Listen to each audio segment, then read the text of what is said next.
There you go. And just don't worry if he doesn't canter this time. Just ask for faster.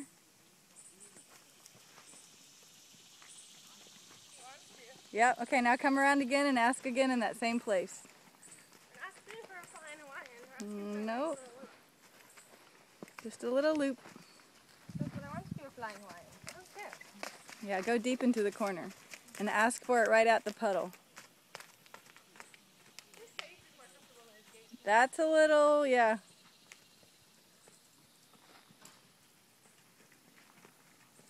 That's all right. Keep asking, keep asking. Go right back down into that corner.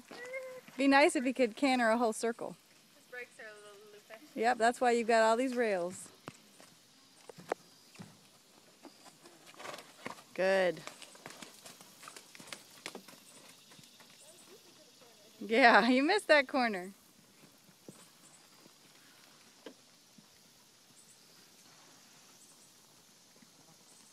Yep, keep swinging that hindquarter. Swing it. Swing the hindquarter. Indirect rein. There. And release on that. Perfect. So being bracy and being resistant is only going to get you disengaging. Good.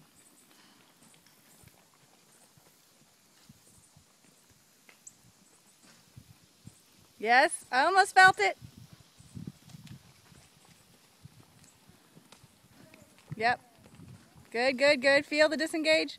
You're doing a beautiful partial disengagement. That's really nice. And try not to lose your forward. Just keep that hindquarter swinging, keep his nose going, ask again. Yep.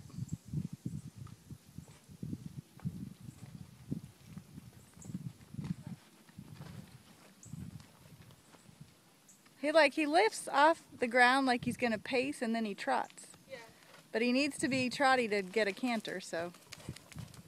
Coming right out of that puddle, that's where you want to ask. Wait your outside stirrup, lift up. Yep. There it is. That's a pace. Gallop. Ha ha ha. That's all right. Swing around again. You can come right over these trot poles.